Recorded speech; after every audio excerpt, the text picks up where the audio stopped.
Gizemli Ormanın Kahramanı. Bir zamanlar Leo adında bir köpek vardı. Leo kocaman bir ormanda yaşıyordu. Orman her zaman ona esrarengiz geliyordu. Bir gün Leo'nun en iyi arkadaşı Tilly kayboldu.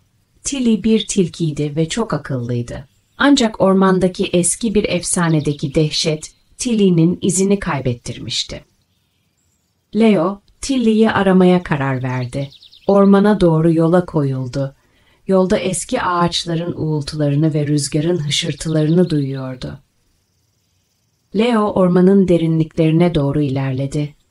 Her adımda cesaretini topluyordu. Dehşet, Leo'nun kalbini sıkıştırmaya başlamıştı. Sonunda Leo eski bir mağaraya vardı.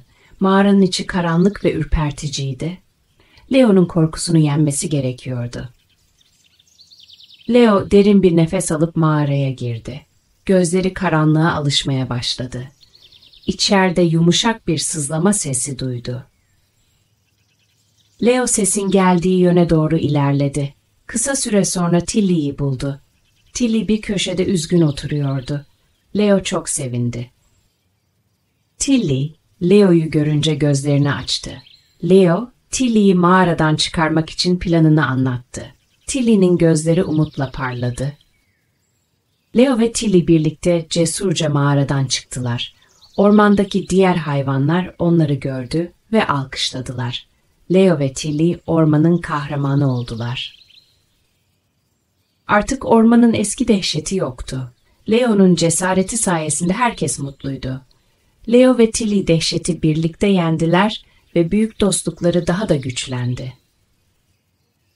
Leo, ormanda maceralarına devam etti. Ancak bu sefer yanında Tilly de vardı. İkili tüm ormanı dolaşıp güzellikleri keşfetmeye başladılar.